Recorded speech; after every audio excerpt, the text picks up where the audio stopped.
전 세계가 충격에 빠졌습니다. 미국 대통령 트럼프의 한마디 때문이었죠. 독도는 대한민국 영토입니다. 일본 외무성은 즉각 반박했고 NHK는 관련 보도를 전면 금지시켰습니다. 하지만 이미 늦었어요. 그 발언은 10년 동안 준비된 한국의 작전을 폭로해버린 셈이었거든요. 그리고 이 모든 걸 가장 먼저 눈치챈 미국인이 있었습니다. 알렉산드라 브룩스, 미 해군 전략연구소 정보 분석관. 그녀가 서울로 떠난 날 전 세계의 판도가 바뀌기 시작합니다. 인천공항에 내린 건 11월 13일 새벽 6시 40분이었어요. 국가안보실에서 나온 연락관이 이미 대기하고 있었습니다. 브룩스 박사님, 바로 출발합니다. 강릉으로 이동하겠습니다. 공항에서 강릉까지는 차로 3시간 걸려요. 연락관은 말이 별로 없는 사람이었습니다. 차 안에서 태블릿으로 최신 뉴스를 확인했어요. 일본 언론들이 난리였습니다. 한국 정부, 군함 배치에도 침묵. 외교적 패배 자초하나 어떤 방송에선 한국의 무대응은 사실상 포기나 다름없다는 말까지 나왔죠. 그런데 이상했어요. 한국 언론은 정반대 분위기였습니다. 대부분 신문이 이 사건을 삼면 아래쪽에 작게 다뤘어요. 마치 별로 중요하지 않은 일처럼요. 연락관에게 물었습니다. 한국 사람들은 왜 이렇게 조용합니까? 그가 처음으로 웃더군요. 곧 아실 겁니다. 오전 10시 20분, 강릉 동해안 어느 해군 시설에 도착했습니다. 겉으로 보기엔 평범한 군부대였어요. 하지만 지하 3층으로 내려가자 완전히 다른 세계가 펼쳐졌습니다. 가로 40m, 세로 25m 크기의 거대한 방이었어요. 앞쪽 벽 전체가 화면이었고 거기에 실시간으로 움직이는 수십 개의 점들이 보였습니다. 저게 뭡니까? 제가 물었죠. 안내를 맡은 해군 대령이 설명했습니다. 대마도 바다와 동해 전역의 모든 배들입니다. 저기 빨간 점 3개 보이시죠? 저게 일본 군함들입니다. 화면을 크게 하자 배의 정확한 위치는 물론 속도까지 나타났어요. 심지어 레이더를 켰는지 껐는지도 보였습니다. 어떻게 이렇게 정확하게 알 수 있습니까? 대령이 옆 화면을 켰습니다. 2014년부터 우리는 동해와 대마도 바다 밑바닥에 센서 127개를 설치했습니다. 간격은 평균 8.3km고요. 여기에 위성 3개, 해안 감시 레이더 17개가 연결돼 있습니다. 숫자가 구체적이었어요. 이건 급하게 만든 시스템이 아니었습니다. 10년 동안 한 걸음씩 준비한 거였죠. 일본은 이걸 알고 있습니까? 제가 물었어요. 공식적으론 모릅니다. 근데 재밌는 게 있어요. 일본이 쓰는 바다 정보 중 상당 부분이 사실 우리 시스템에서 나간 겁니다. 잠깐 뭐라고요? 일본이 한국 정보를 쓰고 있다는 말씀입니까? 대령이 또 다른 자료를 보여줬어요. 2016년부터 우리는 일본 해양경찰과 정보를 나눴습니다. 겉으로 보면 서로 도와주는 거였죠. 그런데 실제로는 우리가 준 정보량이 받은 것보다 3배 많았어요. 저는 할 말을 잃었습니다. 이건 단순한 감시가 아니었어요. 상대방을 정보에 의존하게 만든 겁니다. 그럼 지금 일본 군함들이 쓰는 바다 정보도 네, 우리 시스템에서 나간 겁니다. 대령이 담담하게 말했어요. 방 한쪽에서 중령 한 명이 보고했습니다. 일본 7함대 기함, 속력 12노트로 대마도 동쪽 42km 지점 통과 중입니다. 레이더 작동 중, 예상 도착까지 2시간 15분 남았습니다. 모든 게 실시간이었어요. 도착 시간까지 계산하고 있었습니다. 왜 정부는 아무 말도 안 합니까? 말할 필요가 없으니까요. 우린 이미 다 보고 있습니다. 저들이 어디로 가는지, 뭘 하려는지, 심지어 함장이 언제 밥 먹는지까지도요. 그때 깨달았어요. 한국의 침묵은 능력이 없어서가 아니었습니다. 압도적인 정보력에서 나오는 여유였죠. 포커에서 상대방 패를 다 보면서 기다리는 사람의 침묵이었어요. 저는 워싱턴에 첫 보고를 올렸습니다. 한국의 무대응은 전략입니다. 게임의 규칙이 바뀌었습니다. 오후 3시 상황실에 경보음이 울렸어요. 일본 군함 중 한 척이 갑자기 속력을 높였습니다. 20노트로 증속, 대마도 북쪽 27km 지점으로 방향 전환합니다. 젊은 장교가 외쳤죠. 화면에 빨간 점이 빠르게 움직였어요. 대령이 조용히 말했습니다. 시작됐군요. 뭐가 시작됐습니까? 저들의 진짜 의도를 확인하는 겁니다. 저 배는 지금 우리 바다 경계선 밖을 따라 움직이고 있어요. 국제법상 문제없는 행동이죠. 하지만 저 경로로 계속 가면 72분 후엔 독도 방향이 됩니다. 이제 보이네요. 일본은 단순히 대마도만 노린 게 아니었습니다. 독도까지 염두에 둔 큰 그림이었죠. 한국은 어떻게 할 겁니까? 대령이 벽시계를 봤어요. 42분 후면 아실 겁니다. 그의 목소리엔 확신이 담겨 있었어요. 저는 노트북을 열고 실시간으로 기록하기 시작했습니다. 정확히 42분이 지났어요. 오후 4시 27분, 일본 군함의 레이더가 갑자기 꺼졌습니다. 화면에서 노란색이던 신호가 회색으로 바뀌었죠. 레이더 다운 확인합니다. 상황실에서 보고가 올라왔어요. 몇 초 후, 두 번째 배 레이더도 꺼졌습니다. 세 번째도 마찬가지였어요. 지금 무슨 일입니까? 제가 급하게 물었죠.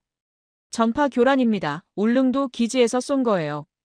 정확히 말하면 레이더를 끄는 게 아니라 저들이 받는 신호를 뒤죽박죽으로 만드는 겁니다. 지금 저 배들 화면에는 바다 전체가 군함으로 가득 차 보일 거예요. 무기를 쓴 것도 아니었어요. 충돌도 없었죠. 그런데 최신 군함 세척이 순식간에 눈을 잃었습니다. 10분 후 일본 함대는 속력을 줄이기 시작했어요. 방향을 틀어서 되돌아가고 있었죠. 상황실이 조용했어요. 아무도 환호하지 않았습니다. 그냥 각자 자기 일을 계속할 뿐이었죠. 마치 이미 예상했던 수순처럼요. 저는 그때 알았습니다. 이건 즉흥적인 게 아니에요. 수없이 연습하고 준비한 시나리오였습니다. 저녁 7시 일본 방위성에서 성명이 나왔어요. 정기 훈련을 마치고 돌아간다는 내용이었죠. 한국 정부는 여전히 아무 말도 하지 않았습니다. 그날 밤 숙소로 돌아와서 워싱턴에 상세 보고서를 썼습니다. 제목은 한국의 전략적 침묵, 새로운 패러다임이라고 붙였어요. 보고서 마지막에 이렇게 적었죠. 이 나라는 소리내어 경고하지 않습니다. 그냥 보여줄 뿐입니다. 하지만 제가 그날 본 건 시작에 불과했어요. 진짜 이야기는 그 다음 날 밤 도쿄에서 터져나왔습니다. 11월 14일 아침 8시 다시 강릉으로 향했습니다. 어젯밤 워싱턴에서 답장이 왔거든요. 추가 조사 필요 한국 시스템의 정확한 규모와 성능 파악할 것. 국무부가 정말 궁금해하고 있었어요. 이번엔 더 깊숙한 곳으로 들어갔습니다. 지하 5층, 보안 등급이 한 단계 더 높은 구역이었어요. 들어가려면 눈동자 인식, 지문 인식을 3번이나 거쳐야 했죠. 이번에 안내를 맡은 건 해군 소령이었습니다. 40대 초반쯤 돼 보였어요. 어제 보신 건 전체 시스템의 30% 정도입니다. 소령이 문을 열며 말했어요. 저는 깜짝 놀랐죠. 어제 그 규모가 30%라고요? 감시망은 3층으로 돼 있어요. 1층은 수면 위 감시, 2층은 물속 감시, 그리고 3층은 직접 보시죠. 방 안에 들어서자 압도당했습니다. 벽 전체가 투명한 화면이었어요. 3차원으로 만들어진 바다가 눈앞에 펼쳐졌습니다. 수면 위 배들, 물속 잠수함들, 심지어 바다 밑바닥 지형까지 실시간으로 보였어요. 이게 다 실제입니까? 제가 물었죠. 2014년 8월부터 시작했습니다. 소령이 설명했어요. 당시 우리는 중국 어선들 단속을 이유로 해저 케이블을 깔기 시작했죠. 총 길이 1840km입니다. 동해안 전체와 대마도 바다를 연결하는 거대한 신경망이에요. 화면을 확대하자 케이블의 정확한 위치가 나타났어요. 마치 거미줄처럼 촘촘했습니다. 이 케이블들이 소리를 감지합니까? 소리만이 아닙니다. 소령이 다른 화면을 켰죠. 물 온도, 소금기 농도, 물살 속도, 심지어 물속 진동까지 잡아냅니다. 잠수함이 지나가면 물 온도가 0.3도 변해요. 우린 그것까지 잡습니다. 0.3도요? 그 정도 정밀도라면 사실상 완벽한 감시였어요. 그럼 이 바다를 지나는 모든 잠수함을. 네, 다 압니다. 소령이 단호하게 말했어요. 중국 것도 러시아 것도 당연히 일본 것도요. 그때 한 가지 궁금증이 생겼습니다. 이런 시스템 만드는데 돈이 얼마나 들었습니까? 공식 예산은 10년간 약 1조 2천억 원입니다. 하지만 실제로는 비공개 예산까지 합치면 3조 원쯤 될 겁니다. 3조 원이요. 미국 돈으로 치면 약 23억 달러예요. 작은 돈이 아니었죠. 하지만 결과를 보니 이해가 됐습니다. 이건 단순한 감시 장비가 아니었어요. 동부가 바다 전체의 투명도를 완전히 바꿔놓은 전략 무기였습니다. 근데 재밌는 게 있어요. 일본은 이게 있다는 걸 어렴풋이 눈치채고 있었습니다. 2018년쯤부터요. 그럼 왜 문제 삼지 않았습니까? 소령이 쓴웃음을 지었어요. 그쪽도 이 정보가 필요했으니까요. 화면이 바뀌었습니다. 일본 해양경찰과의 정보 교환 기록이 떠올랐어요. 2016년부터 2024년까지 8년간의 자료였습니다. 보시다시피 우리는 매달 평균 470건의 바다 정보를 일본에 줬어요. 반대로 일본이 준 건 월 평균 160건 정도였죠. 숫자가 명확했습니다. 한국이 제공한 정보량이 거의 3배였어요. 일본은 왜 이렇게 의존하게 됐습니까? 제가 물었습니다. 소령이 다른 자료를 보여줬어요. 일본 해상자위대 예산 추이를 보시죠. 2015년 이후 매년 2.3%씩 줄었습니다. 특히 정보 수집 쪽은 12%나 감소했어요. 이제 그림이 그려졌어요. 일본은 돈이 부족해서 자체 정보망 구축을 포기했고 대신 한국이 주는 정보에 점점 더 기대게 된 겁니다. 그럼 지금 일본 해상자위대가 쓰는 동해 정보 중 62%가 우리 시스템에서 나간 겁니다. 소령이 정확한 숫자를 댔어요. 이건 단순한 협력이 아니었습니다. 구조적 의존이었죠. 그쪽은 이 사실을 압니까? 소령이 고개를 저었어요. 정확한 비율은 모를 겁니다. 정보 출처를 우리가 일부러 섞어놨거든요. 화면에 복잡한 도표가 나타났어요. 한국 정보, 위성 정보, 자체 수집 정보가 뒤섞여 있었습니다. 우린 마치 요리하듯이 정보를 섞어서 줬어요. 일본이 받는 최종 자료에선 어디서 왔는지 구분할 수 없게요. 그래서 그쪽은 이게 자기네 시스템에서 나온 줄 알았죠. 저는 노트북에 정신없이 기록했습니다. 이건 정보 전략의 교과서였어요. 상대방을 몰래 의존하게 만들고 그 사실조차 모르게 한 겁니다. 그럼 어제 일본 군함들이 항해에 쓴 바다 정보의 74%가 우리 시스템에서 나간 겁니다. 소령이 확인해줬어요. 그 순간 등골이 서늘해졌어요. 일본은 한국을 압박하러 왔지만 실제로는 한국이 준 정보를 믿고 움직인 거였습니다. 적의 손바닥 위에서 춤춘 셈이죠. 오전 11시 상황실에 긴급 보고가 들어왔어요. 도쿄에서 이상 움직임 포착했습니다. 중령 한 명이 외쳤습니다. 화면에 일본 방위성 건물이 떴어요. 방위성 내부 서버에서 대량의 자료 이동이 감지됐습니다. 누군가 내부 파일을 빼내고 있어요. 어떻게 그걸 압니까? 제가 당황해서 물었죠. 소령이 난처한 표정을 지었어요. 그건 말씀드리기 좀 그렇습니다만. 그가 주변을 살폈어요. 우리 사이버 부대가 2019년부터 일본 방위성 네트워크에 몰래 문을 만들어뒀습니다. 몰래 문이요? 이건 완전히 다른 차원의 얘기였어요. 정보 수집 목적입니까? 정확히는 방어 목적입니다. 우리는 그쪽이 우리를 어떻게 보는지 알아야 했어요. 공격하려는 게 아니라 대비하려는 겁니다. 논리적으로는 이해가 됐어요. 하지만 국제법적으로는 회색지대였죠. 지금 빼내지고 있는 파일은 뭡니까? 해상자위대 작전 문서들입니다. 특히 독도와 대마도 관련 자료가 집중적으로 빠져나가고 있어요. 누군가 내부에서 정보를 빼돌리고 있었습니다. 내부 고발자였죠. 소령이 조용히 말했어요. 3일 전부터 도쿄에서 우리와 연락을 시도한 사람이 있었습니다. 일본 외무성 출신이라고만 들었어요. 지금 움직이는 게 그 사람인 것 같습니다. 상황이 급변하고 있었어요. 일본 내부에서 균열이 시작된 겁니다. 저는 워싱턴에 긴급 메시지를 보냈어요. 상황 전개 중 일본 내부정보원 활동 징후. 추가 보고 대기 바람. 오후 2시 37분, 결정적인 순간이 왔습니다. 일본 외무성 전 고위 간부가 서울 외신기자클럽에 긴급 기자회견을 요청했다는 소식이었어요. 이름은 공개 안 됐지만 직급은 전 차관보급이었습니다. 저 사람이 뭘 폭로하려는 걸까요? 제가 물었죠. 소령이 심각한 표정을 지었어요. 아마도 일본 정부가 그동안 숨긴 문서들일 겁니다. 독도와 대마도의 역사적 소유권에 관한. 그 순간 상황실 전체가 긴장했어요. 만약 일본 내부자가 정말 결정적 증거를 들고 나온다면 이건 단순한 영토 다툼이 아니었습니다. 역사 전체가 다시 쓰일 수 있었죠. 저는 시계를 봤어요. 기자회견까지 4시간 남았습니다. 그 4시간이 동북아 판도를 바꿀 수도 있었어요. 소령이 제 어깨를 가볍게 두드렸습니다. 박사님, 역사적 순간을 목격하게 될 겁니다. 그날 저녁 정말로 모든 게 바뀌기 시작했어요. 하지만 진짜 충격은 따로 있었습니다. 서울 프레스센터 20층 외신 기자클럽 앞에는 이미 카메라가 수십 대 설치돼 있었습니다. CNN, BBC, 로이터, AP통신까지 전 세계 주요 언론사가 다 모였어요. 저도 국무부 자격으로 참석 허가를 받았죠. 회견장 분위기가 묘했어요. 기자들 표정을 보니 다들 뭔가 큰 게 터질 거라고 예상하고 있었습니다. 오후 7시 정각, 문이 열렸어요.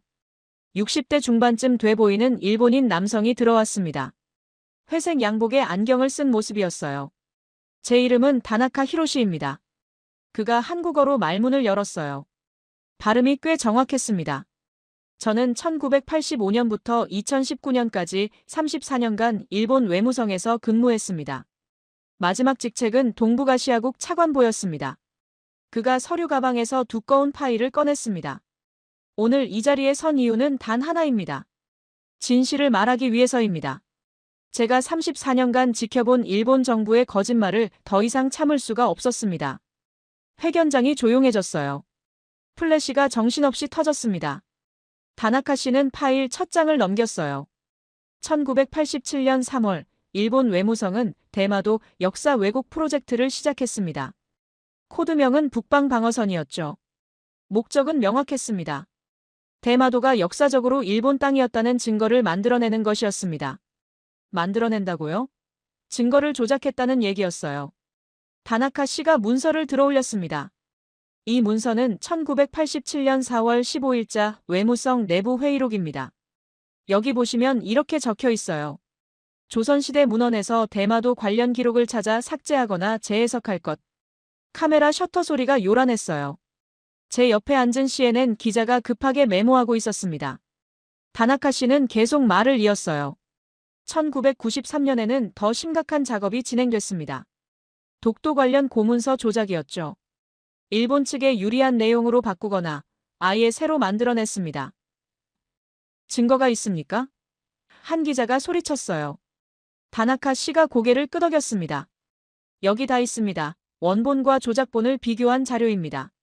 총 247개 문서가 조작됐어요. 저는 이 프로젝트에 직접 관여했습니다. 그게 제 죄입니다. 2005년 제가 동북아시아국으로 발령받았을 때 처음 이 사실을 알았어요. 처음엔 당연하다고 생각했습니다. 국익을 위한 일이라고 스스로를 설득했죠. 하지만 시간이 지날수록 견딜 수가 없었습니다. 2018년 11월 외무성은 한국 측과 협상을 시작했습니다. 표면적으론 어업권 문제였죠. 하지만 실제 목적은 달랐어요. 한국이 보유한 대마도 관련 역사 자료를 파악하는 것이었습니다. 그때였군요. 저는 2018년 한일 어업 협상을 기억하고 있었어요. 당시 별다른 성과 없이 끝났다고 알고 있었는데 숨겨진 목적이 있었던 겁니다. 협상 과정에서 우리는 한국 측 자료실에 접근할 기회를 얻었습니다. 그리고 확인했죠. 한국은 대마도 관련 고문서를 1200점 넘게 보유하고 있었어요. 모두 조선시대 원본이었습니다. 다나카 씨가 한숨을 쉬었어요. 우리가 조작했거나 숨긴 문서들이 한국엔 원본 그대로 남아 있었습니다. 이건 결정적이었어요. 조작한 쪽은 일본이고 원본을 가진 쪽은 한국이었던 겁니다. 그래서 일본 정부는 어떻게 했습니까? 한 기자가 물었죠.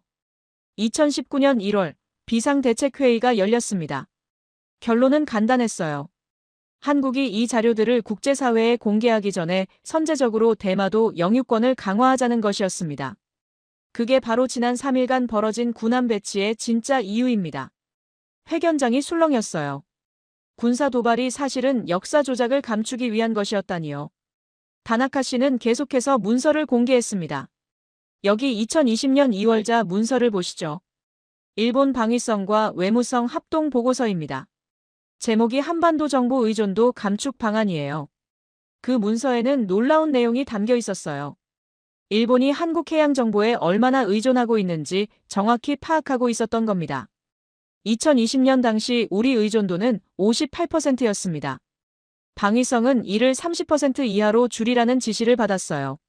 하지만 2024년 현재 의존도는 오히려 62%로 늘었습니다. 왜 늘었냐고요? 예산 부족이었습니다. 자체 정보망을 구축하려면 최소 5조 엔이 필요했어요. 일본 정부는 그 돈을 쓸 수 없었습니다. 결국 한국 정보에 더 깊이 의존하게 됐죠. 저는 그때 깨달았어요. 일본의 군사 도발은 사실 약함을 감추려는 몸부림이었던 겁니다. 진짜 강한 쪽은 한국이었어요. 다나카 씨가 마지막 문서를 꺼냈습니다. 총리 관저 긴급 회의록이에요. 그 회의록에는 충격적인 내용이 적혀 있었어요.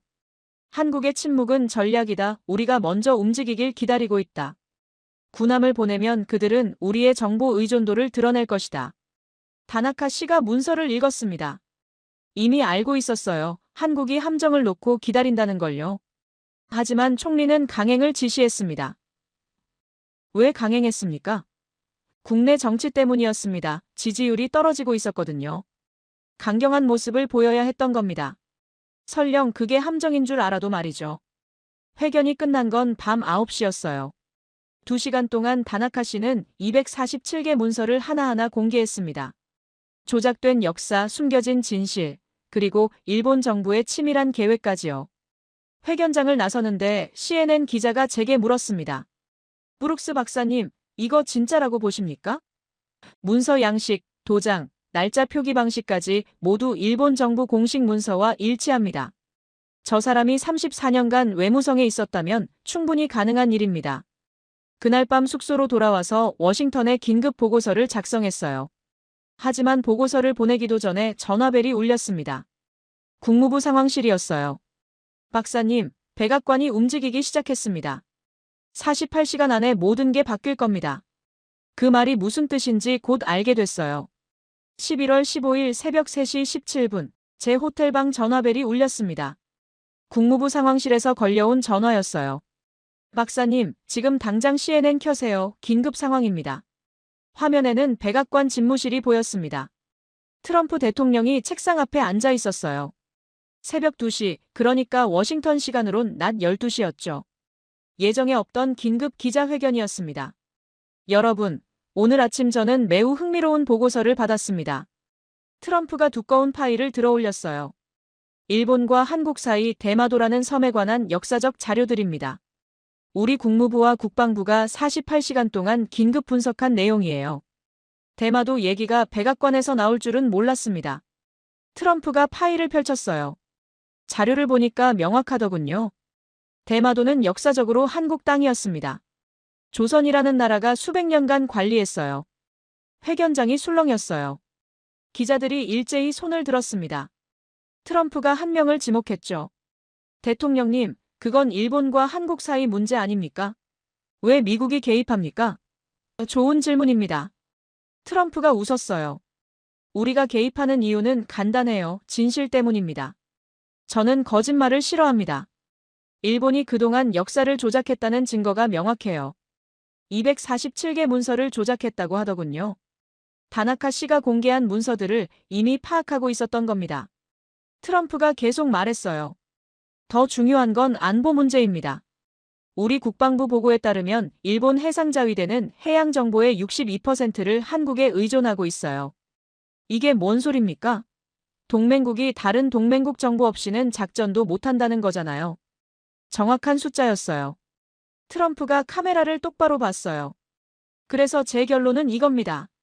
대마도 문제는 한국과 일본이 국제법에 따라 해결해야 합니다.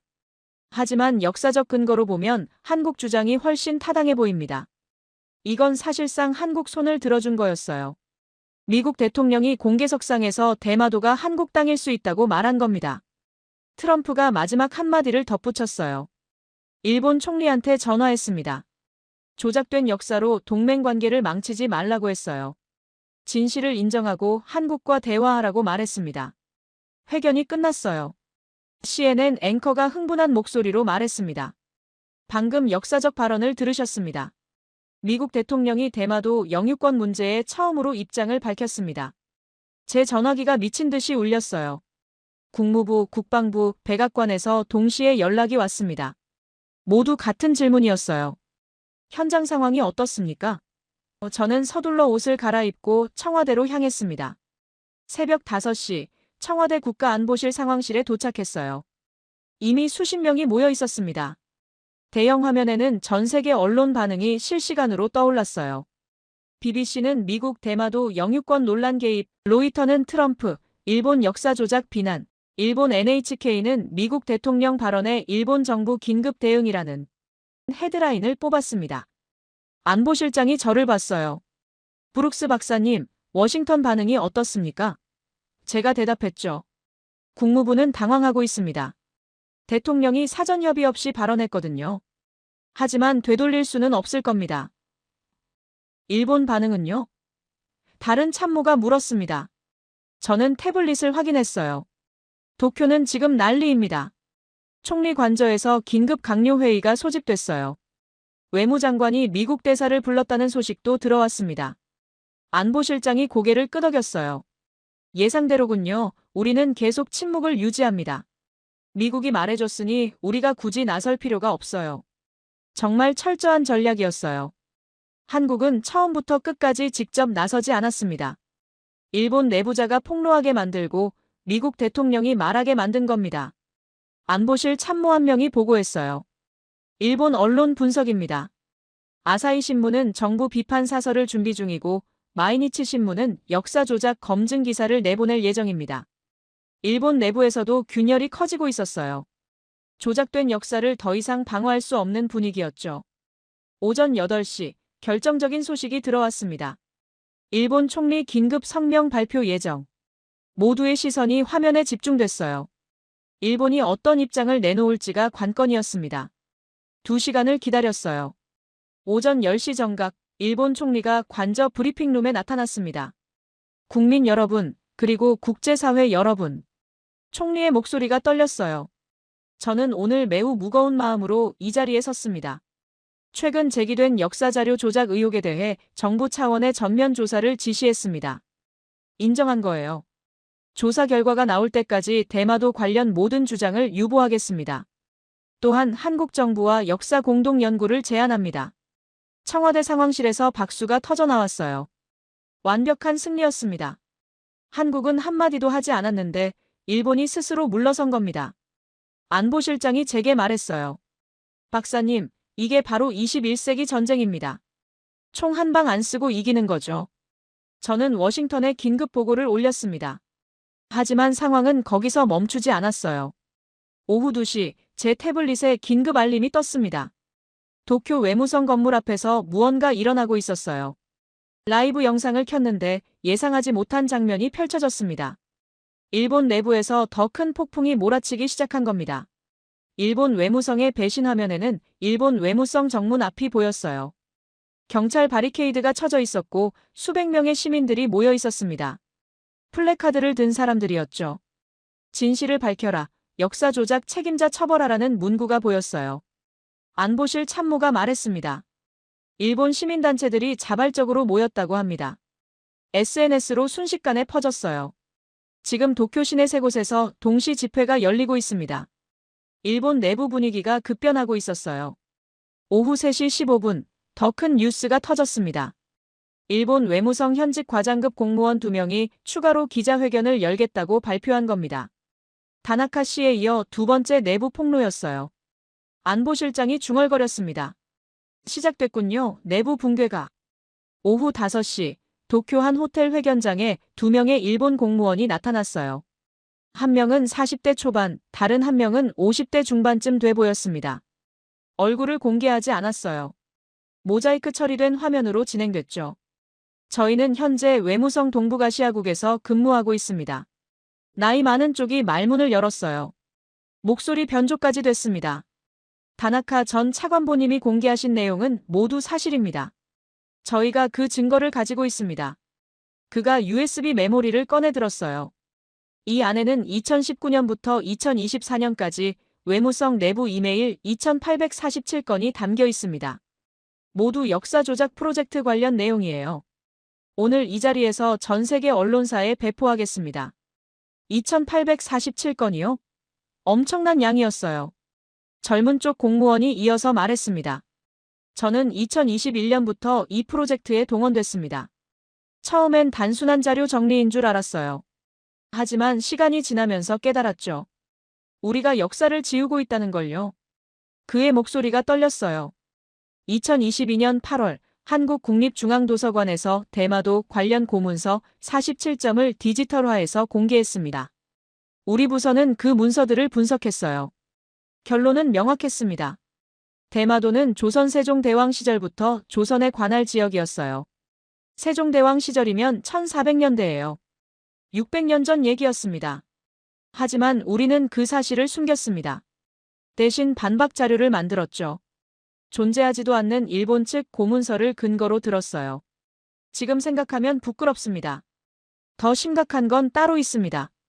2023년 3월 외무성은 한국 정부의 정보 시스템을 해킹하려는 시도를 했습니다. 국가정보원 협력으로요. 목적은 한국이 보유한 대마도 관련 자료를 미리 파악하기 위해서였습니다. 해킹 시도요? 이건 외교 문제를 넘어선 범죄였어요. 결과가 어땠습니까? 한 기자가 물었죠. 실패했습니다. 한국 측 보안이 예상보다 훨씬 강력했어요. 오히려 우리 시도가 탐지됐다는 보고를 받았습니다. 하지만 한국 정부는 이 사실을 공개하지 않았어요. 저는 청와대 안보실장을 봤어요. 알고 계셨습니까? 안보실장이 고개를 끄덕였습니다. 2023년 3월 17일 우리 사이버안보센터가 잡아냈습니다. 일본 국가정보원 IP 주소였어요. 하지만 공개하지 않기로 했죠. 더 큰 그림이 있었으니까요. 더 큰 그림이요? 그때부터 우리는 일본의 모든 움직임을 역추적했습니다. 해킹 시도를 통해 오히려 일본 내부 네트워크에 접근할 수 있었어요. 그렇게 1년 8개월 동안 정보를 모았습니다. 다나카 전 차관보가 우리에게 접촉한 것도 우연이 아니에요. 이제 퍼즐이 맞춰졌어요. 한국은 이미 18개월 전부터 모든 걸 알고 있었던 겁니다. 다나카 씨의 폭로도 지금 이 두 공무원의 양심 고백도 사실은 한국이 유도한 거였어요. 도쿄 회견장에서 공무원이 계속 말했습니다. 2024년 8월 외무성은 최종 보고서를 작성했습니다. 제목이 대마도 방어 종합 전략이었어요. 여기엔 3단계 계획이 담겨 있었습니다. 화면에 문서가 떴어요. 1단계 군사적 압박으로 한국 반응 유도. 2단계 한국이 대응하면 국제 중재 요청. 3단계 중재 과정에서 우리가 준비한 자료로 승부. 이게 일본 정부의 계획이었습니다. 치밀한 계획이었어요. 하지만 한 가지 계산 착오가 있었죠. 그런데 한국이 반응하지 않았습니다. 1단계에서 멈춰버렸어요. 아무 소리도 안 하고 가만히 있었죠. 우리는 당황했습니다. 계획이 완전히 틀어졌거든요. 한국의 침묵이 일본의 전략을 무너뜨린 겁니다. 그 후 어떻게 됐습니까? 기자가 물었어요. 혼란이었습니다. 외무성과 방위성이 서로 책임을 떠넘겼어요. 총리실은 강경 대응을 지시했고 외무성은 신중론을 폈습니다. 정부 내부가 분열됐죠. 그 혼란 속에서 내부 고발자들이 나온 겁니다. 저희가 이 자리에 선 이유는 간단합니다. 더 이상 거짓말에 동참할 수 없었습니다. 특히 다나카 선배님이 먼저 나서신 걸 보고 용기를 얻었어요. 이제 진실을 말할 때입니다. 회견이 끝나자마자 일본 언론이 들끓었어요. NHK는 긴급 뉴스 특집을 편성했고 아사히 신문은 호외를 발행했습니다. 외무성 현직 공무원 폭로, 정부 신뢰 붕괴 역사 조작 프로젝트, 5년간 지속 저녁 8시, 일본 국회에서 긴급 동의가 발의됐어요. 야당이 주도한 내각 불신임안이었습니다. 여당 내부에서도 동조하는 목소리가 나왔어요. 총리 사퇴 압박이 거세졌죠. 밤 10시, 제 전화기에 워싱턴에서 메시지가 왔습니다. 상황 심각 유엔 안보리 긴급 소집 가능성 검토 중. 귀국되기 바람. 유엔까지 움직이기 시작한 겁니다. 그날 밤 청와대를 나서면서 안보실장이 제게 말했어요. 박사님, 이제 국제무대로 옮겨갑니다. 진짜 승부는 뉴욕에서 날 겁니다. 그의 말대로였어요. 사흘 후 뉴욕 유엔 본부에서 역사적인 회의가 열렸습니다. 저도 그 자리에 있었죠. 유엔의 결의 11월 18일 뉴욕 유엔 본부 안전보장이사회 회의장이었습니다. 저는 미국 대표단 자문으로 참석했어요. 이례적인 긴급 소집이었죠. 안건은 동북아 영토 분쟁과 역사 진실 규명이었습니다. 회의장에 들어서자 긴장감이 느껴졌어요. 15개 이사국 대표들이 모두 자리에 앉아 있었습니다. 한국과 일본 대표도 참관인 자격으로 배석했어요. 의장국인 프랑스 대사가 의사봉을 두드렸습니다. 회의를 시작하겠습니다. 첫 발언자는 한국 대표였어요. 외교부 차관이 단상에 올랐습니다. 의장님, 그리고 각국 대표님들. 그가 침착하게 말문을 열었어요. 한국 정부는 지난 2주간 침묵했습니다. 이유는 간단합니다. 진실은 스스로 드러나기 때문입니다. 그가 파일을 펼쳤습니다. 여기 1454년 조선 세종 36년 실록이 있습니다. 대마도주가 조선에 토산물을 바치고 관직을 받았다는 기록이에요. 이건 명백한 조공관계를 뜻합니다. 화면에 고문서가 떴어요. 한문으로 빼곡히 적힌 조선왕조실록이었습니다. 1592년 임진왜란 당시 대마도주는 조선과 일본 사이에서 중재 역할을 했습니다. 왜냐하면 대마도는 조선의 영향력 아래 있었기 때문이죠. 증거가 구체적이었어요. 날짜, 인물, 사건이 모두 명확했습니다. 1870년 메이지 정부가 대마도를 일본에 편입했을 때 조선 정부는 공식 항의를 했습니다. 이 외교 문서도 남아있어요. 그가 또 다른 자료를 보여줬습니다. 하지만 한국 정부는 오늘 이 자리에서 대마도 반환을 요구하지 않습니다. 그의 다음 말에 회의장이 술렁였어요. 우리가 원하는 건 단 하나입니다. 역사적 진실의 인정이에요. 대마도가 역사적으로 한반도와 깊은 관계였다는 사실만 확인받고 싶습니다. 이건 놀라운 전략이었어요. 영토 요구가 아니라 역사 인정만 요구한 겁니다. 일본 입장에선 반박하기 더 어려워졌죠. 한국 대표가 자리로 돌아갔어요. 다음은 일본 대표 차례였습니다. 외무성 차관이 단상에 올랐어요. 그의 표정이 무거워 보였습니다. 의장님, 일본 정부는 최근 제기된 역사자료 조작 의혹에 대해 깊이 사과드립니다. 사과요? 지난 2주간 정부조사단이 검증한 결과 일부 문서에서 부적절한 수정이 있었음을 확인했습니다. 이는 명백히 잘못된 행위였습니다. 일부라고 표현했지만 사실상 인정한 겁니다. 하지만 대마도는 현재 일본 나가사키현에 속한 지역입니다. 1870년 이후 154년간 일본이 실효 지배해왔어요. 국제법상 영토 주권은 일본에 있다고 판단합니다. 역사는 인정하되 영토는 포기 못한다는 입장이었어요. 일본 대표도 자리로 돌아갔습니다. 이제 각국 대표들 발언 차례였어요. 미국 대표가 먼저 손을 들었습니다. 미국은 역사적 진실 규명을 지지합니다. 다만 영토 문제는 당사국 간 평화적 대화로 해결되길 바랍니다. 중립적이면서도 한국에 유리한 입장이었어요. 영국 대표가 이어서 말했습니다. 영국 정부는 역사 기록의 중요성을 강조합니다. 조작된 역사는 반드시 바로잡혀야 해요. 프랑스, 독일, 캐나다가 차례로 비슷한 입장을 밝혔어요. 14개국 중 12개국이 역사 진실 규명에 찬성했습니다. 반대는 없었고 2개국이 기권했어요. 의장이 정리 발언을 했습니다. 그렇다면 결의안을 상정하겠습니다. 대마도의 역사적 귀속 관계를 재검토하고 한일 양국이 공동 연구단을 구성할 것을 권고합니다. 표결에 들어갔어요. 찬성 12표, 반대 0표, 기권 3표로 결의안이 통과됐습니다. 일본도 반대표를 던지지 못했어요. 이미 내부적으로 조작을 인정한 마당에 반대할 명분이 없었던 겁니다. 회의가 끝나고 복도로 나왔어요.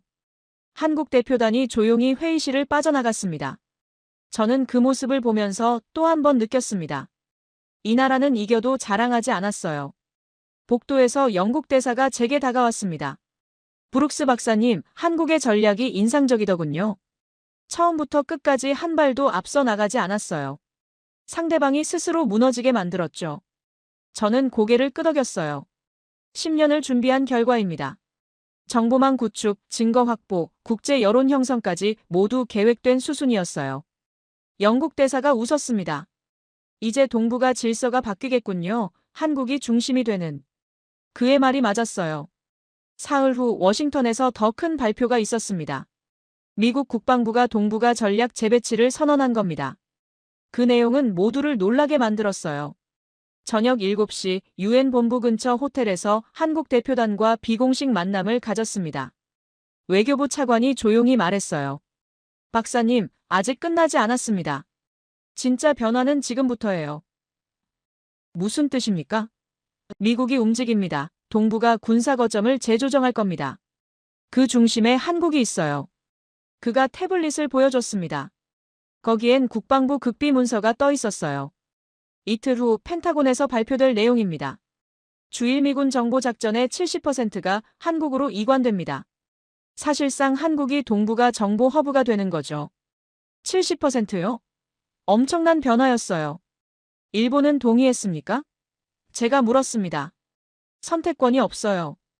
이미 한국 정보에 62% 의존하고 있는데 거부할 수가 있나요? 오히려 공식화되는 게 일본한테도 나을 겁니다. 그날 밤 호텔방에서 최종 보고서를 작성했어요. 워싱턴에 보낼 문서였죠. 제목은 동북아 새로운 질서의 시작이었습니다. 보고서 첫 문장을 이렇게 적었어요. 한국은 전쟁을 선포하지 않았습니다. 하지만 전쟁에서 이겼습니다. 11월 21일 워싱턴 펜타곤 브리핑룸이었습니다. 국방장관이 단상에 올랐어요. 예정에 없던 긴급 기자회견이었죠. 저도 국무부 대표로 참석했습니다. 오늘 미 국방부는 동북아 군사 전략의 중대한 변화를 발표합니다. 국방장관이 말문을 열었어요. 지난 2주간의 상황을 면밀히 검토한 결과 우리의 지역 안보 체계를 재정비하기로 결정했습니다. 화면에 지도가 떠올랐어요. 한국, 일본, 중국이 표시된 동북아 지역이었습니다. 첫째, 동북아 정보작전센터를 도쿄에서 서울로 이전합니다. 회견장이 술렁였어요. 70년 넘게 유지됐던 도쿄 중심 체제가 무너지는 순간이었죠.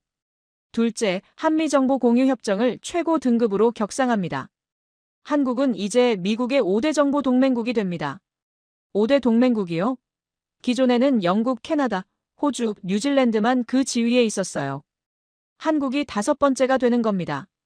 셋째, 주한미군 정보부대를 3배 증강합니다. 병력 2,400명이 추가 배치될 예정입니다. 국방장관이 잠시 말을 멈췄어요.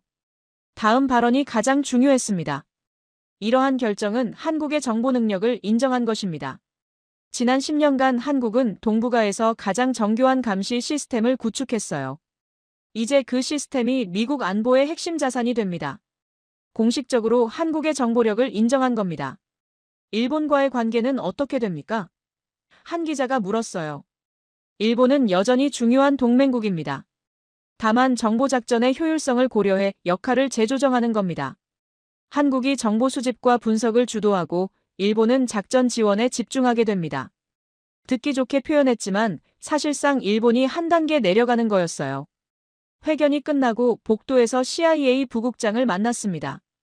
브룩스 박사님, 당신 보고서가 결정적이었어요. 한국의 62% 의존도 분석, 그거 없었으면 이런 결정 못 내렸을 겁니다. 저는 그냥 본대로 쓴 것뿐입니다. 한국이 10년 동안 준비한 거예요. CIA 부국장이 고개를 끄덕였습니다. 그래서 더 대단한 거죠. 아무도 모르게 준비하고 필요한 순간에 보여줬으니까요. 같은 시각, 서울 청와대에서는 대통령이 국민 담화를 발표하고 있었어요. 저도 생중계로 지켜봤습니다. 국민 여러분, 지난 2주간 많은 일이 있었습니다. 하지만 정부는 단 한 번도 선제적으로 나서지 않았어요. 왜냐하면 진실은 스스로 힘이 있기 때문입니다. 대통령의 목소리가 차분했어요. 일각에서는 대마도 반환을 요구해야 한다고 말합니다. 하지만 우리는 그러지 않을 것입니다. 역사적 진실을 확인받은 것만으로도 충분합니다. 영토 확장이 아니라 진실 회복이 우리의 목표였으니까요. 품격 있는 마무리였어요. 이기고도 더 요구하지 않는 모습이었죠. 대신 우리는 일본과 진정한 화해를 원합니다. 조작된 역사가 아닌 진실 위에 세워진 관계 말이에요. 한일 역사 공동 연구단이 내년 1월 출범합니다. 양국 학자 60명이 3년간 공동 연구를 진행할 겁니다. 대통령이 마지막 말을 덧붙였어요. 우리는 강해졌지만 오만하지 않을 것입니다. 이긴 것을 자랑하지 않고 진 상대를 배려할 것입니다. 그게 진짜 강한 나라의 모습이라고 믿습니다. 담화가 끝났어요. 저는 노트북을 열고 최종 평가 보고서를 작성하기 시작했습니다. 워싱턴 귀국 후 대통령에게 직접 보고할 내용이었죠. 11월 23일, 백악관 집무실에 들어갔습니다. 트럼프 대통령이 책상 앞에 앉아 있었어요. 브룩스 박사, 당신이 보낸 보고서들 다 읽었어요. 흥미진진하더군요. 감사합니다, 대통령님. 제가 대답했어요. 현장에서 직접 목격한 내용입니다. 트럼프가 의자에 기대었습니다. 한국이란 나라가 대단하더군요. 10년을 준비했다면서요? 네, 2014년부터 시작했습니다. 제가 설명했어요. 해저 감시망 구축, 정보 시스템 고도화, 역사자료 디지털화까지 모든 게 계획적이었습니다. 트럼프가 웃었어요. 그리고 우리가 알아서 움직이게 만들었죠. 영리합니다. 일본 반응은 어떻습니까? 트럼프가 물었어요. 수용하고 있습니다. 선택의 여지가 없었어요. 이미 한국 정보에 의존하고 있었으니까요. 오히려 공식화되면서 관계가 더 명확해졌습니다. 트럼프가 창밖을 봤어요. 동북아 질서가 바뀌는군요. 앞으로 10년은 한국 중심으로 돌아갈 겁니다. 그의 말이 맞았어요. 일주일 후, 저는 다시 서울로 향했어요. 이번엔 업무가 아니라 개인적인 방문이었습니다. 독도를 직접 가보고 싶었거든요. 울릉도에서 배를 타고 독도에 도착했어요. 섬에 오르자 태극기가 바람에 펄럭이고 있었습니다. 그 옆에 작은 기념비가 있었어요. 거기 적힌 글귀를 읽었습니다. 이 땅은 침묵으로 지켰다, 소리 없는 힘으로 지켰다. 저는 그 앞에 한참 서 있었어요. 지난 3주간의 일들이 주마등처럼 스쳐 지나갔습니다. 한국의 침묵, 일본의 도발, 미국의 개입, 유엔의 결의, 그리고 새로운 질서의 시작까지요. 노트북을 열고 마지막 기록을 남겼습니다. 개인 일지였어요. 공식 보고서가 아닌 제 솔직한 생각을 적었죠. 독도에서 나는 23년 경력의 군사 분석가로서 많은 전쟁을 연구했다. 하지만 이번처럼 인상 깊은 승리는 처음이다. 한국은 총 한 방 쓰지 않았다. 선제 공격도 하지 않고 그저 준비하고 기다렸을 뿐이다. 상대방이 의존하게 만들고 진실이 드러나길 기다렸으며 동맹국이 말하게 만들었다. 이기고도 자랑하지 않았고 더 요구하지도 않았다. 이것이 21세기 강대국의 모습이다. 한국은 증명했다. 진짜 힘은 소리에서 나오지 않는다는 것을. 진짜 승리는 품격에서 나온다는 것을. 나는 이 나라를 다시 보게 됐다. 파일을 저장하고 노트북을 닫았어요. 바다를 바라봤습니다. 수평선 너머로 해가 지고 있었어요. 새로운 시대가 시작되고 있었습니다. 한국이 중심이 되는 동북아, 진실과 품격이 힘이 되는 세상이요. 그날 저녁 서울로 돌아오는 배 안에서 안보실장에게서 문자가 왔어요. 박사님, 내년 1월 한미정보협력 확대 회의가 있습니다. 참석해 주시겠습니까? 물론입니다. 이야기는 여기서 끝나지 않았어요. 새로운 시작이었습니다. 서울 용산 국방부 청사였습니다. 한미정보협력 확대 회의 첫날이었어요. 저는 미국 대표단 수석 고문 자격으로 참석했습니다. 회의실에 들어서자 양국 관계자 40여 명이 앉아 있었어요. 한국 국가안보실장이 회의를 시작했습니다. 오늘부터 3일간 새로운 협력 체계를 논의하겠습니다. 지난 2달간의 변화를 바탕으로 미래를 설계하는 자리예요. 첫 안건은 정보작전센터 이전이었어요. 미국 측 브리핑을 제가 맡았습니다. 도쿄센터의 핵심 기능이 서울로 이전됩니다. 인원 240명, 장비 37종이 이동해요. 한국 측이 제공하는 시설은 강릉과 평택 두 곳입니다. 한국 측 담당자가 자료를 펼쳤어요. 강릉센터는 해양정보 전담, 평택센터는 종합분석을 맡습니다. 두 센터를 연결하는 전용 통신망은 이미 구축 완료했어요. 준비가 철저했어요. 미국이 결정을 내리기도 전에 이미 시설을 만들어놨던 겁니다. 예산은 어떻게 됩니까? 미국 측 재무 담당자가 물었죠. 시설 건설비 2,400억 원은 한국이 부담했습니다. 안보실 차장이 대답했어요. 운영비는 한미가 6대4로 분담하면 됩니다. 한국이 더 많이 낸다고요? 우리 정보망을 쓰는 거니까 당연합니다. 차장이 담담하게 말했어요. 오히려 미국이 40% 부담해주는 게 고맙죠. 이런 자신감은 2개월 전엔 상상도 못했던 모습이었어요. 오후 세션에서는 일본과의 관계를 다뤘습니다. 도쿄센터는 어떻게 됩니까? 제가 물었어요. 축소하되 유지합니다. 한국 측이 설명했어요. 일본도 여전히 중요한 파트너니까요. 다만 역할이 달라질 뿐입니다. 화면에 새로운 구조도가 떴어요. 서울이 중심에 있고 도쿄와 오키나와가 지부 형태로 연결돼 있었습니다. 정보 흐름이 바뀝니다. 한국 측이 설명을 이었어요. 기존엔 도쿄가 받아서 워싱턴에 보냈죠. 이제는 서울이 받아서 도쿄와 워싱턴에 동시 전송합니다. 완전히 다른 구조였어요. 한국이 허브가 되는 겁니다. 일본 측 반응은요? 수용했습니다. 도쿄에서 3자 회담을 했어요. 일본도 이게 더 효율적이라는 걸 인정했습니다. 회의 이틀째인 더 민감한 주제가 나왔어요. 중국과 러시아 대응 전략이었습니다. 한국의 감시망이 중국 해군도 추적합니까? 미국 국방부 대표가 물었죠. 한국 해군 제독이 대답했어요. 동중국해 북부까지 커버합니다. 상하이 인근 해역의 주요 움직임은 대부분 포착돼요. 화면에 지도가 나타났습니다. 한국 감시망의 범위가 생각보다 훨씬 넓었어요. 이 정보를 미국과 공유할 수 있습니까? 물론입니다. 이미 공유하고 있어요. 지난달부터 실시간 연동을 시작했습니다. 벌써 시작했다고요? 한 가지 조건이 있습니다. 이 정보를 일본에 제공할 땐 한국을 거쳐야 합니다. 직접 전달은 안 됩니다. 이건 명백히 한국의 통제권을 확보하는 거였어요. 미국 측이 잠시 협의했어요. 5분 후 수석 대표가 말했습니다. 동의합니다. 한국 시스템이니까 한국 규칙을 따르는 게 맞습니다. 순식간에 합의가 이루어졌어요. 회의 마지막 날인 공동성명을 작성했습니다. 제가 초안 작성을 맡았어요. 맘새 고민하며 썼습니다. 다음 날 아침 양측이 검토했어요. 한미 양국은 동북아 안보 협력의 새로운 장을 열기로 합의했다. 한국의 정보 수집 능력과 미국의 분석 역량을 결합해 지역 평화에 기여한다. 이는 특정 국가를 겨냥한 것이 아니라 진실에 기반한 협력이다. 마지막 문장이 중요했어요. 특정 국가를 겨냥한 것이 아니라는 부분이요. 중국과 일본을 자극하지 않으려는 배려였죠. 양측 모두 동의했고 오전 11시 공동 기자회견이 열렸습니다. 회견이 끝나고 안보실장이 제게 말했어요. 박사님, 독도 다시 가보시겠어요? 뭔가 보여드릴 게 있습니다. 저는 궁금해서 따라갔어요. 다음 날 다시 울릉도로 향했습니다. 독도에 도착했어요. 전에 왔을 때와 달리 날씨가 맑았습니다. 안보실장이 저를 기념비로 안내했어요. 새로 만들었습니다. 기념비 옆에 작은 동판이 추가돼 있었어요. 거기엔 이렇게 적혀 있었습니다. 대한민국은 침묵으로 싸웠다. 증거로 이겼다. 품격으로 마무리했다. 이것이 우리가 선택한 길이다. 그 아래 영문으로도 같은 내용이 적혀 있었어요. 안보실장이 말했습니다. 박사님께서 일지에 쓰신 내용을 참고했습니다. 동의하시죠? 제가 어떻게 알았을까요? 박사님 노트북, 우리 통신망 쓰셨잖아요.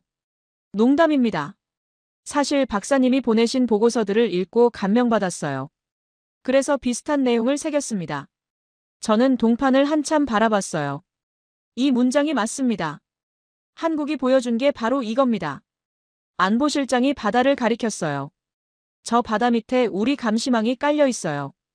2000km가 넘는 케이블이죠. 10년 걸려서 만들었습니다. 왜 10년이나 걸렸습니까? 조용히 하려면 시간이 필요했으니까요. 한꺼번에 하면 눈에 띕니다. 조금씩 하면 아무도 모르죠. 우린 후자를 택했어요. 그 인내심이 결국 승리를 만들었던 겁니다. 앞으로 계획은 뭡니까? 제가 물었습니다. 확장입니다. 동중국해 남부까지 범위를 넓힐 겁니다. 5년 계획이에요. 물론 조용히 진행하죠. 또다시 장기 계획이었어요. 이 나라는 단기전을 하지 않았습니다. 항상 10년 앞을 봤어요. 일본과는 어떻게 됩니까? 한일 역사 공동 연구단이 다음 주 출범합니다. 양국 학자 60명이 모여요. 3년간 대마도와 독도의 역사를 공동 연구합니다. 이번엔 조작 없이 진실만 다루기로 했죠. 일본이 진심으로 협력할까요? 할 겁니다. 안보실장이 확신에 찬 목소리로 말했어요. 선택의 여지가 없어요. 국제사회가 지켜보고 있고 내부 여론도 바뀌었으니까요. 거짓으론 더 이상 못 버팁니다. 우리는 한참을 독도에 있었어요. 바람이 세게 불었지만 기분이 좋았습니다. 처음 이 섬에 왔을 때와는 완전히 다른 느낌이었어요. 그때는 관찰자였지만 이제는 이 변화의 일부가 된 기분이었습니다. 박사님, 미국으로 돌아가시면 한 가지만 전해주세요. 무엇입니까? 한국은 미국의 하위 파트너가 아니라 동등한 파트너가 되고 싶다는 겁니다. 이번 일이 그 시작이에요. 전달하겠습니다. 하지만 제 생각엔 이미 다들 알고 있을 겁니다. 안보실장이 웃었습니다. 그렇다면 다행이네요. 인천공항에서 워싱턴행 비행기에 올랐어요. 이번 한국 방문은 제 인생에서 가장 중요한 경험이었습니다. 23년간 군사 분석가로 일하면서 전쟁을 많이 연구했지만 이렇게 품격 있는 승리는 처음이었어요. 비행기 안에서 최종 개인 일지를 작성했습니다. 공식 보고서가 아닌 제 마음속 기록이었죠. 한국을 떠나며 나는 이제 확신한다. 21세기 강대국의 조건이 무엇인지를. 핵무기도 아니고 항공모함도 아니다. 정보력과 인내심, 그리고 품격이다. 한국은 10년을 준비했다. 아무도 모르게 거대한 감시망을 구축했다.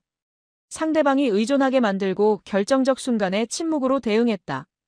적이 스스로 무너지게 만들었다. 이기고도 자랑하지도 더 요구하지도 않았다. 패배한 상대에게 명예로운 퇴로를 열어줬다. 이것이 진짜 강함이고 품격이다. 나는 이 나라를 처음 봤을 때와 완전히 다르게 보게 됐다. 작은 나라라고 생각했지만 틀렸다. 크기가 아니라 전략이 나라를 만든다. 한국이 그걸 증명했다. 파일을 저장하고 창밖을 봤어요. 한국이 중심이 되는 동북아, 진실과 품격이 힘이 되는 세상이요. 워싱턴에 도착하면 대통령에게 최종 보고를 할 겁니다. 제목은 이미 정했어요. 침묵의 승리, 한국이 보여준 21세기 전쟁의 새로운 패러다임. 보고서 마지막 문장도 이미 마음속으로 써뒀습니다. 세계는 이제 한국을 다시 본다. 비행기가 태평양 상공을 날고 있었어요. 저 아래 어딘가에 한국이 만든 거대한 감시망이 작동하고 있을 겁니다. 조용히 하지만 확실하게요. 나는 23년 경력의 분석가지만 앞으로 10년은 학생이 될 것 같습니다. 한국에게서 배울 게 너무 많거든요. 인내하는 법, 준비하는 법, 그리고 품격 있게 이기는 법을요. 나는 독도 기념비 앞에서 찍은 사진 한 장을 노트북 배경화면으로 설정했어요. 거기 적힌 문장이 선명했습니다. 이 나라는 침묵으로 싸웠다, 증거로 이겼다. 품격으로 마무리했다. 이게 제가 목격한 대한민국이었습니다. 오늘 영상이 마음에 닮으셨다면 댓글에 대한민국 화이팅이라고 남겨주세요.